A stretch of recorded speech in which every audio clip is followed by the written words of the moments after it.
Welcome back to the Broncos Avenue Podcast. I'm your host, Amir, with my co-host, Jordan. And today's very special guest, we have the one and only Jordan Schultz, NFL insider reporter for The Score. He's broken multiple stories over the course of the offseason so far. Ladies and gentlemen, the highly renowned Jordan Schultz. Jordan, it's great to have you on the show, man. I know you've made appearances on, The Herd, NBC Sports, the Pat McAfee show, which was really big. You're killing it this offseason, man. It's great to have you on the show. How are you doing? I appreciate that. It's a pleasure.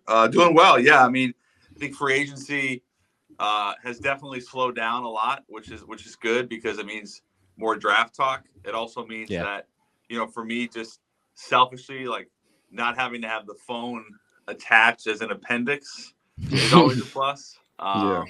It's all those things are a positive for me, just selfishly. And I think it's great now that we can identify, draft prospects, Everyone knows all the heavy hitters, but I love getting into the mid-round value. That's where championship teams are built. And so it's exciting to start to really look at it as we get closer to the draft. Yeah, it's good. Yeah, and that's a perfect, segue into kind of our episode today. I know the Broncos, they don't pick into the third round, actually. They have two picks in the third round. So I bet you can give us some good insight there. But first, I want to go ahead and one of my first questions for you today. One of the big storylines of the NFL offseason so far, especially for the Broncos, being the Jeudy and Courtland Sutton trade rumors. Despite, some sources and even Sean Payton and George Payton coming out saying that we're not dealing those receivers away, there is still hope there. There is, Mike Kliss, who hasn't ruled either of them being traded, especially Courtland Sutton. Just from your perspective and stance, do you believe any team will give up the compensation to acquire either of those two receivers, whether it's before draft night or leading up to draft night? I don't think we're going to get there because the asking price has been really high. I know, for example, with Jeudy, first round pick, Sutton, obviously really, really good young receiver who's like, to me, it's just too valuable to trade those guys. I know Hamler during the season as well, and even in part of the offseason was being rumored and teams had called on him. But when it comes down to it, guys, if you're really trying to build a championship team, which George Payton is, and they've obviously invested a tremendous amount of money and capital into Russell Wilson, then you want to give them the most opportunities to be successful, and having really good receivers tends to do that, And I thought last year it was not only was it disappointing, but I think it was more frustrating because it never felt like they got on track going all the way back to week 1 against Seattle. And a lot of that goes on Nathaniel Hackett, who I think, was just not ready to be a head coach. But now you bring in someone like Sean Payton, who legitimately is an offensive guru, a genius, whatever term you want to use. He is that guy. And you have Russell Wilson, who I have to believe will be much better. And having those receivers at your disposal will help. And obviously having Javonte Williams back is a huge play as well. So I would be surprised if either one of those guys is moved, not only based on the compensation ask, but also just the fact that both of them, when healthy, are really, really good players. Yeah, Jordan, I mean, I couldn't agree more. Me and Amir, throughout the last few months, have been saying that we thought, that we think Courtland Sutton's going to be a guy to get moved. Hypothetically, say on draft night, we do get moved. What's some, mid-round receivers that you could see us taking? Some of your, most slept-on wide receivers in the draft. Yeah, I mean, one of the guys that everyone loves but doesn't get enough attention is Josh Downs out of North Carolina. I mentioned Javonte Williams. He's someone that is a legit slot machine. And, you guys had Emmanuel Sanders for a while. He was good. Yes, Downs has some of those same traits where you can put him in the slot. He will destroy linebackers. He's excellent after the catch. He's tough. And it doesn't feel like I ever hear anything bad. With every prospect, there's oftentimes sometimes there's words of he needs to do this better or he doesn't do this. Or with Downs, I guess the only thing is he's a little smaller, but man, he's really, really good in the slot. And if you go back and you watch any of North Carolina's offense with him, he was unbelievable. And obviously they had a great quarterback with May, and their connection was terrific. So that's one. I would say, just thinking of more of the mid-round guys, I just selfishly would love to see him in your guys' slot.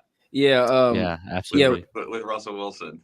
Yeah, I was gonna say one of me and Amir's favorite guys is Jaden Reed out of Michigan State. I don't know if you've done your work on him. Really good player. Yeah, tough, kind of your classic Big Ten receiver. Really tough, physical guy. Can play different positions. Can play some Z, maybe a little X. Like, I don't know if he's a true number one receiver, but he's a really good player. Has some of the same traits that maybe Sutton has in terms of his toughness. I'm curious, what did he measure at, Jaden Reed? He's 6 foot 185. Yeah, so a little bit smaller, but yeah, ran 4.45. Really good player. Yeah. Let me look up my list here of. I have some stuff I slotted out. Okay. Oh, okay. So Tank Dell out of Houston, who measured at 5'8", 5'9", 170. Another terrific player. Him and Downs are kind of my two favorite third, fourth round guys that could maybe creep up a little bit more. I thought Tank Dell last year was one of the best players in the country offensively. He was awesome. There's nothing he can't do. Those two guys, Marvin Mims out of Oklahoma, another kind of smaller receiver. And then if you want to go down a little bit, Parker Washington out of Penn State, a redshirt sophomore, really good player, measured at 5'10", 200. Those three guys, when you talk to scouts, seem to be the belle of the ball in terms of the mid-rounders. Okay. Yeah, those are two. I know Parker Washington. We talked to a lot about him, in the potential late rounds.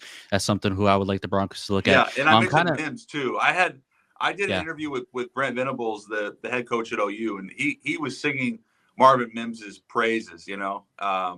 Anybody that's super productive, if you're really productive at a powerhouse school, it instantly just grabs your attention. Yeah. And then you start to think, okay, what does this guy do really well that translates to the next level? Marvin Mims, another guy, really good hands catcher, good after the catch, plays bigger than he is. So you look for these traits that translate, and I guess all four of those guys have them. Yeah. So I go to the University of Houston, so I got to see Tank Dell a lot. Wow. Yeah, so I got to see Tank Dell a lot, and he was pretty much the whole offense. I mean, they lined him up outside in the slot. I mean, he was getting at least 10 targets a game. Yeah, line him up in the slot, and it was just killing linebackers, killing safeties, and was just. I mean, he almost won the wide receiver award. I can't really. Yeah, he was in the finalists for the Bolitnikoff that ultimately went to Jalen Hyatt at Tennessee. But yeah, I mean, those that's what the game has become today, is the option and choice routes, and teams are much less concerned about the size. I think if you go back 15 or even 10 years, you wanted that classic 6'3", 220. But we've seen teams come off that and have tremendous success. And if you look at across the league at some of the most productive receivers, Tyreek Hill, Jalen Waddle, Stephon Diggs, they're not your classic X big physical guys. They're guys that can run every route and line up anywhere on the field. Okay. Yeah. So just a kind of a perfect way to, wrap up this topic with the wide receivers in the draft. Do you think, from anything that you've heard, that the Broncos are looking to add, receiver? It's evident that they want to add a receiver in the draft, but do you think it'll be in the early rounds, especially with the low amount of draft capital? They only have 5 picks right now, 2 of them being in the third. Do you think one of them, potentially one of those in the third or maybe the fourth will be used on a receiver to add to Russell Wilson's arsenal? I'd be surprised. I think they have other holes. Definitely a backer. I don't think they'll go receiver in the third round, maybe the fourth, but I would say that'll be more of a. And also, you said they have 5 picks. I mean, it doesn't mean they wouldn't, and it doesn't mean they wouldn't have acquired more picks and maybe get 6 or 7. But I would be surprised if they went receiver in the third round. I mean, we don't have a ton of data on how George Payton drafts, but if you look at Sean Payton traditionally, he was kind of a best available player guy along with Mickey Loomis in New Orleans. So I would imagine they'll address it, but I think outside linebacker is a big need as well, and even inside backer. And the guy that jumps off is Drew Sanders. I don't think he'll be available in the third round. I could see him going as early as the late first, but he was freakish in terms of his measurables. Really productive player at Arkansas. The kid out of Georgia Tech too, Keon White, I think, really good player that I think it will be available maybe in the second or third. So I would imagine linebacker is a big need. Yeah. To go on what you said about edge, one of my favorite guys, I think the Broncos could try to get in the third round. I just want your opinion on if you think he'll be available. Zach Harrison out of Ohio State. Yeah, he's a riser. Really productive. You said, when do they pick are they early third? Yes, one of the very first picks at 67, 68. I'd say 50-50 that he's there. I like that call, though. I do like that. I like that. I mentioned Keon White, the edge from Georgia Tech, another guy as well. But one of those two would make a lot of sense. Harrison can eat up some space, and he's physical. He's mean. I love that. I love both of those players for the Broncos. I don't know if either will be available in the early third. Why don't we just say one of the two will be? No, I was going to say, man, I've been wanting to get Zach Harrison since the beginning of the offseason. When I outlined, my dream Broncos roster, he was one of the guys I wanted on the edge, because, you got Randy Gregory, Baron Brown, and a lot of those guys can't really stay healthy. We've seen injury issues, so I wouldn't be surprised if we address it early on, just get a guy that can, put some pressure on him. And plus, we still have Benito that we drafted in the second round last year. Yeah, Nick Benito's going to be a good player for sure. Yeah, he's a big-time pass guy, rush guy, yeah. Mm-hmm. Yeah, I would not be arguing against Zach Harrison for sure. Those Ohio State defensive linemen have been working out for us, definitely. So one of my questions for you, and it's kind of still related to the draft, but Kareem Jackson, his birthday is actually today. Happy birthday to him.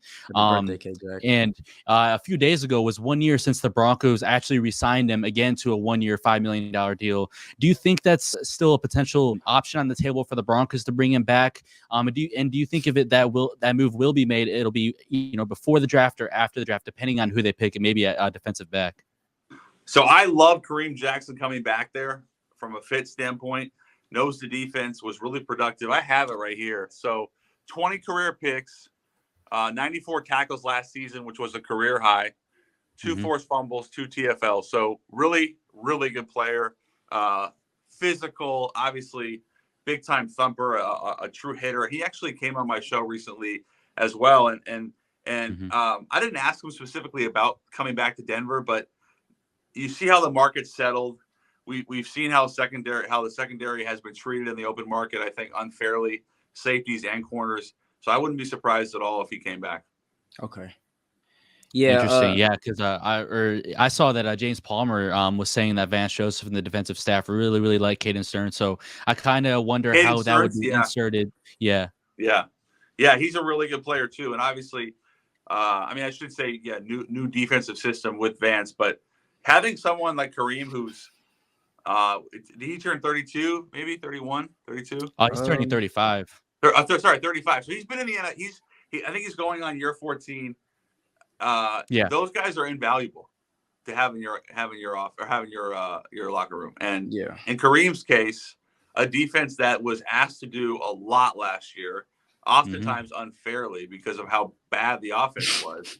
I think he would be a tremendous add for Vance. And you mentioned Caden Stearns. I thought he played really well. Obviously, young player out of Texas that is emerging as a really good starter. But I think having Jackson would make a lot of sense to bring back. Yeah. Bringing back Kareem has been a thing I've been wanting for a long time. Just like you said, the locker room presence, you can't really find anybody. It's hard to find players like that can come in and be a good presence in the locker room.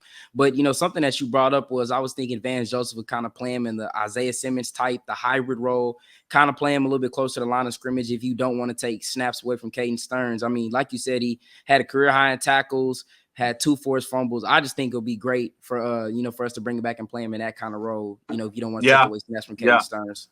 Yeah, and obviously he's, the thing about Kareem is he's been really successful throughout his career, going all the way back to Alabama, and he's someone that I think would be extremely willing to do that. He's the kind of player in person where you say, this is what we need that's best for the team.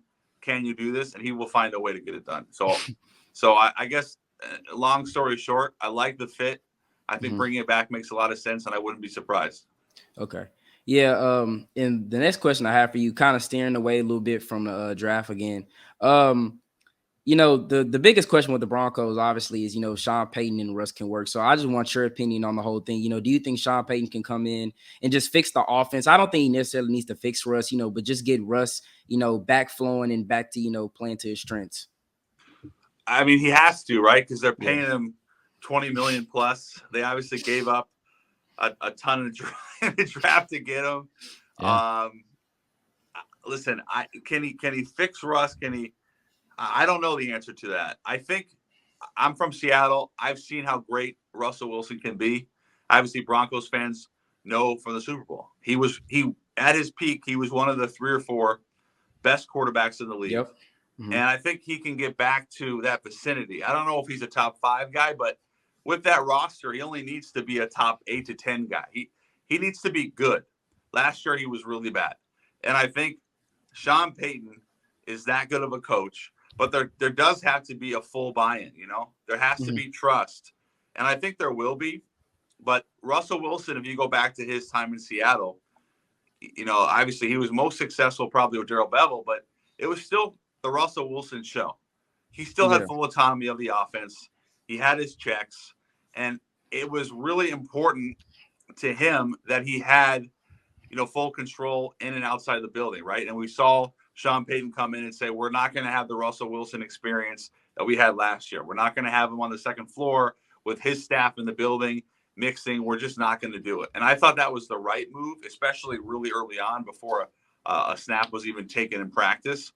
But now you have to have Russell Wilson buy into Sean Payton as well. And I think he will. I think the offense and the team will be much better. But I'm also buying into, as a fan, as a reporter, that they're going to find that common ground. Because if they don't, you're going to have a repeat of last season. Okay. Yeah, I agree. So Jordan, I know we got you on a limited time today. Thank you so much for coming on. I know you're a really busy guy. My pleasure. Keep killing it with all the draft stuff, all these visits and everything. I know it's a lot to keep up with, and keep killing it. I know the draft is just a few weeks away. Really excited for that. Excited to see you keep doing your thing. And once again, thanks for taking your time to come on the show.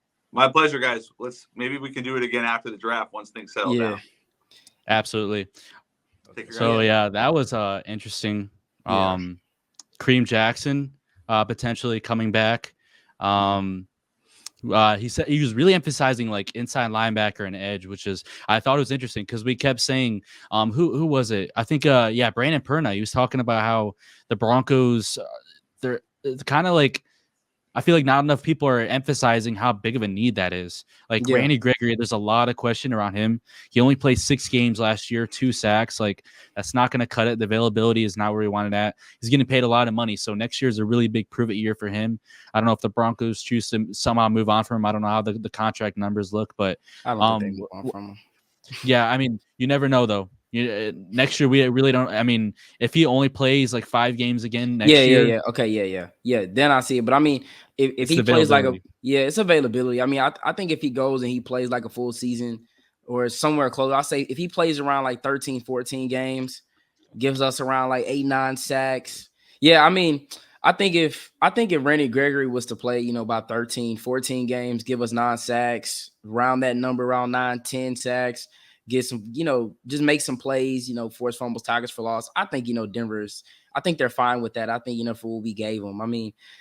George Payton, you kind of bit the bullet. You had to get rid of the pass rushes that we had. That was part of our strengths. And you got rid of, Malik Reed. You got rid of Von Miller. You got rid of Bradley Chubb. So you had to bite the bullet. But, and that's another guy I was kind of surprised we didn't really bring back was Malik Reed, too. He was really good for us, but we'll see with Randy Gregory. I don't think the Broncos cut him unless, like you said, he plays like 5 games and then the Broncos just decide to move on from him. Yeah. I just thought it was really interesting how he was like emphasizing a lot, the linebacking position. Yep. Maybe I'm higher than most on Jonas Griffith, but I feel like he'll have a pretty solid season as just a linebacker 3. You're not asking him to be like a whole big contributor. He'll contribute on special teams for you. Yeah. You're paying top dollar to Josie Jewell and Alex Singleton, but at the same time, this is the last year of Josie Jewell's contract, so that's something to take into decisions account. To be made. And that's kind of I think Alex Singleton's locked up. Josie, I think Josie's proved he's worth the contract, but I just think they want to see a little bit more consistency. From him, I think Alex, you just had to pay him. You didn't want to really lose him, but I think Josie, they want to see one more good year, and I think we'll bring him back though. But linebacker is just hard. It's kind of hard to just find stability at linebacker. But I think Josie and Alex are here to stay. Yeah, especially with the linebackers not getting paid a whole ton. Mm-hmm.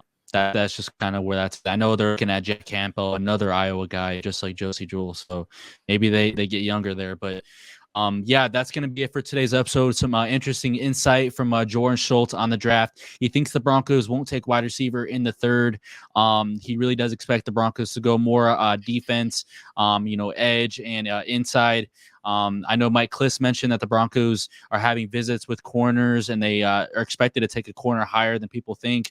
I'm happy with that, because with I have a lot of hope in Damari Mathis, but we need another corner, especially after losing Ronald Darby and just not addressing that. We picked up Tremont Smith, but he had a very, very, very limited snap count in terms of being a starting corner. He was more of like that special teams guy. Yeah. So the Broncos need to get someone to develop and be a beast alongside with Damari Mathis, patch 10, because, knock on wood, one of those guys gets injured, we're screwed.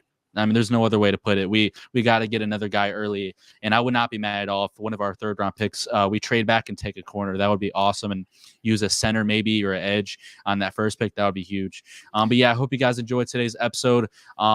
If you guys are listening on YouTube and you guys enjoyed today's episode with Jordan Schultz, NFL insider and reporter for The Score, make sure you guys subscribe and like the episode. If you guys are listening on Apple, Spotify podcasts, make sure you guys follow and leave a 5-star rating over there, as well as turning on notifications so you never miss an episode with NFL insiders, writers, and players. We have another Broncos player coming on hopefully sometime this week. So I'm really excited for that. I know Broncos offseason training officially starts tomorrow on Tuesday with lifting weights and everything. So before you know it, Broncos OTAs will be right here, and the draft will be here as well. So make sure you guys stay tuned with the podcast, as we'll have you updated every single week and day as we continue to produce episode for you guys with special guests. But I'm your host, Amir, with my co-host Jordan. Till the next one, peace.